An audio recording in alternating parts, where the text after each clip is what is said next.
Party గుర్తొస్తుంది sir, అక్కడేమో polling date sir. ఇదిగో ఏపీ మైకు సరే, ఆ ఉంగరాలేవి చేతికి యాడ్ చేద్దాం సార్. వాడు రైతు కాదు, మనది డీల్ కాదు.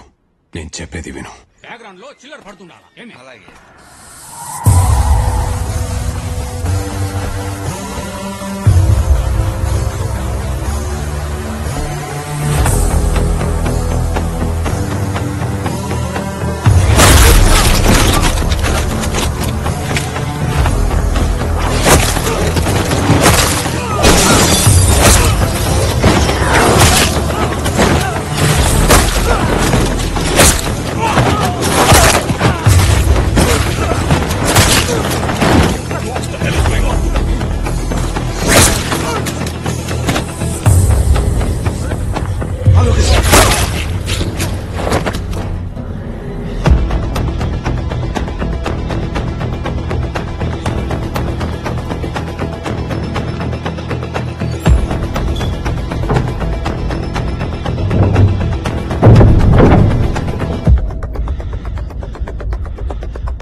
బయట జరిగింది నా పరిచయం.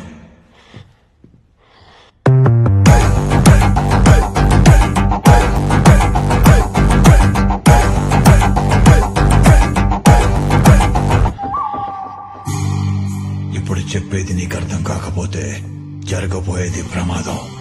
పత్తి పండించే రైతును నేను. నా పేరు సహదేవ వర్మ. పంట పక్కన పెట్టి 10 నిమిషాలు దృష్టి పెడితే నీ పునాదులు కదిలాయి. నేను పేపర్ చూసి లాభ నష్టాలు చెప్పగలను. నువ్వు రైతు కాదు. ఎవరు నువ్వు? విషం మింగుతాను, విశ్వం తిరుగుతాను, ఊపిరి ఆపుతాను, కాపలా అవుతాను. విధ్వంసం నేను. విధ్వంసాన్ని ఆపే వినాశనం నేను.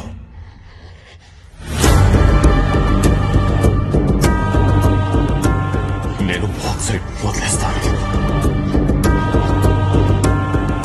వాడి ట్రాన్సాక్షన్స్ టర్కీ, జర్మనీ, జపాన్ వెళ్తున్నాయి. He's not ordinary. ఆ బాక్సైట్ జోలికి వెళ్ళొద్దు. అలాగే సార్. 3000 కొట్టించు. డబ్బులు ఇస్తే మీరు నువ్వు ఇచ్చే డబ్బులు తర్వాత మామ పెంచిలా మామ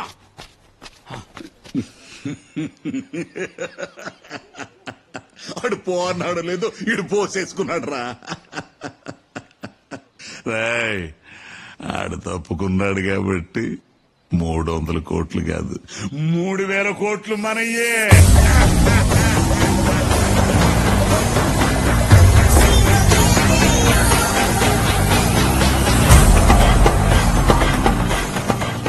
సార్ వద్దు సార్, అది remote gate sir.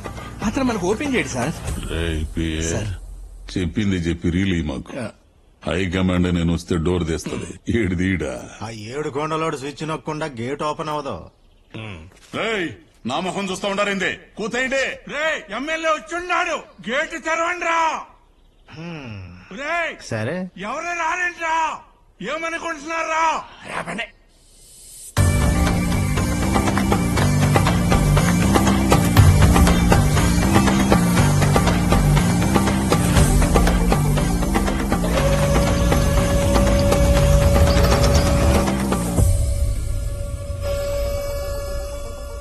Ponduru కద్దరగట్టిన, Dubai scent కొట్టిన, 12,000 ఓట్ల మెజారిటీతో గెలిచిన నన్ను లోనికి రానికుండా ఒంటి మీద సొక్కాలి నుండి లోనికి రానిస్తా ఉన్నాడు. అస్సలు ఏమనుకుంటున్నాడు రైడ్ నన్ను? ఏమనుకుంటున్నాడు అని కూర్చుంటే గేట్ క్లోజ్ అయిపోద్ది. తొందరగా వెళ్ళా పదండి సార్. కద్దరు అతనంటే గేట్ క్లోజ్ అయిపోద్ది. రండి తొందరగా సార్.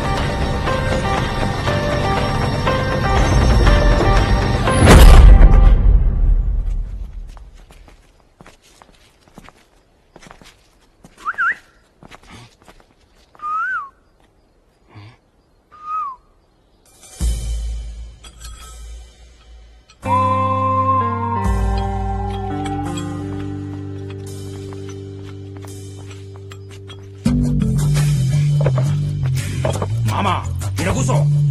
దానికన్నా పెద్ద స్టూలో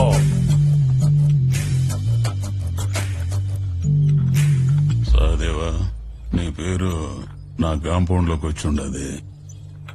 నా నియోజకవర్గం మడిచివి కాబట్టి మాట్లాడడానికి నేనే నీ కాంపౌండ్ దాకా వచ్చిన.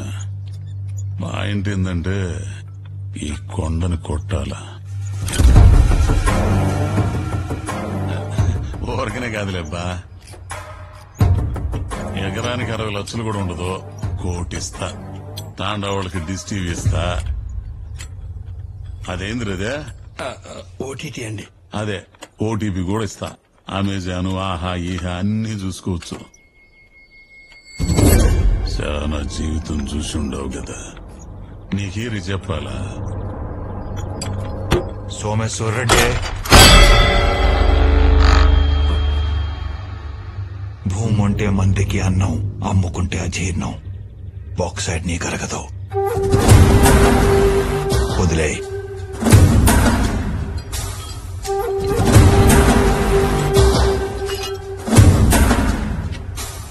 తెలుసుందా?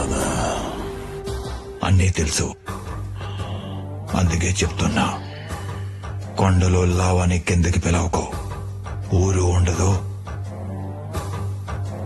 నీ ఉనికి ఉండదు.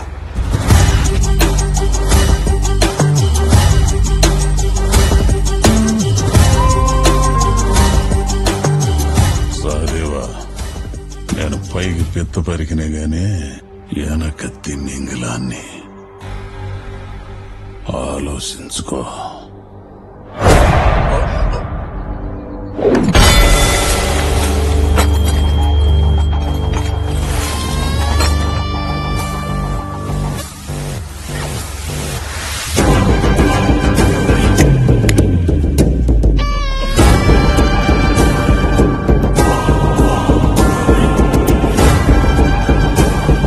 తర్వాత జరిగిందంతా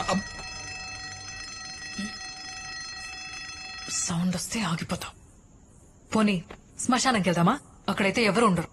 నువ్వు అడిగిన దానికల్లా చెప్పుకోవడం పోతే చివరికి పోయేది ఆడికే. నేను చెప్పా.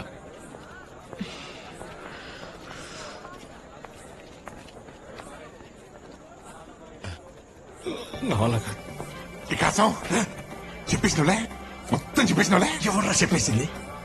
ఎమ్మెల్యే కాడికి పొమ్మని చెప్పింది నువ్వు కాదు, నన్ను చెప్పేసినావు అంటావు. ఇప్పుడు రుమాని గడి దగ్గర పోతా అంటారు. రుమాని గడిగా అంటే అక్కడికి వెళ్ళిన నక్సల్ పద్మక్క గవర్నమెంట్ టీచర్ ఏందని చెప్పేసి మాట్లాడుకో. నేనే చెప్పను. ఎమ్మెల్యే అని చెప్పినందుకే ఎడకాడికి వచ్చింది. పద్మక్క దాళం అంటే ఇప్పుడు కొట్టదా, వెంటనే అక్కడికి వెళ్ళిపోద్ది. వినేసిందే? చెప్పేసినావుగా.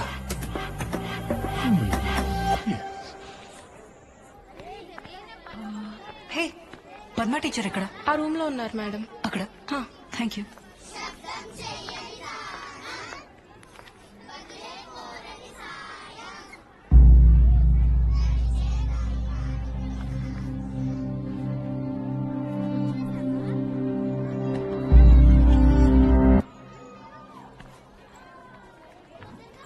ఆకు చప్పుడు బట్టి ఆపదేంటో ఊహించగలను.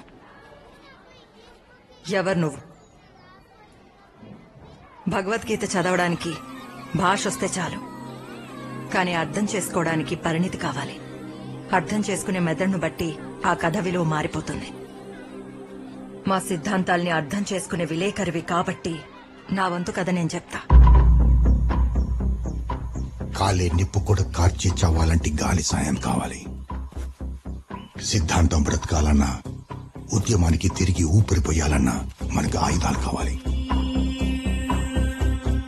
ఇప్పటికే 3 సార్లు మనకొచ్చే ఆయుధాల్ని మధ్యలో ఆపి ఎవడు దోచుకుపోయాడు. ఉన్న నిధులు కూడా అయిపోయాయి. ఎట్టి పరిస్థితుల్లో వాడిని పట్టుకోవాలి. పద్మ, నువ్వు గజియాబాద్ వెళ్లి అల్తాఫ్ని కలవాలి. కనిపించకుండా ఎన్నో పవిత్ర యుద్ధాలు ఆపాడు.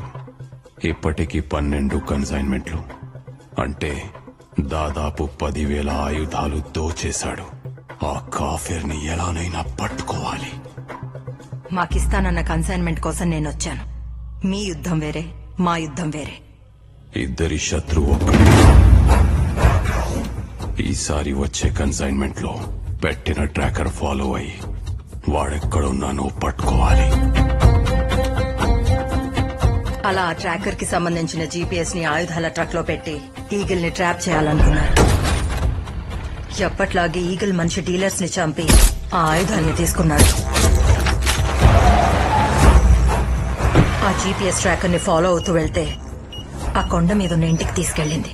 తర్వాత ఎలాగైనా ఆ ఇంట్లో చేరడానికి నేను మార్గం వెతుక్కున్నాను. ఇది దళారి ఇచ్చే ధర కన్నా చాలా ఎక్కువయ్యా. ఆ సాగు మేరు అరుదు రెండూ బతకాలి. ఆఖరి పంట కదా, చండీ జాతర చేయించండి. అలాగే అయ్యా. అయ్యా పద్మాని చెప్తుంటానే, ఈ బిడ్డేనయ్యా అడవిలో ఉంటుంది, తమరే ఏదో పని చూపించాలయ్యా. ఆ చేతికున్న ఘాట్లు కాళ్లకున్న బూట్లు చూస్తుంటే ఇంటి పనులు చేసేలా లేవే. జాతర వస్తుంది కదా, మందికి పని పడుతుంది, పెట్టు.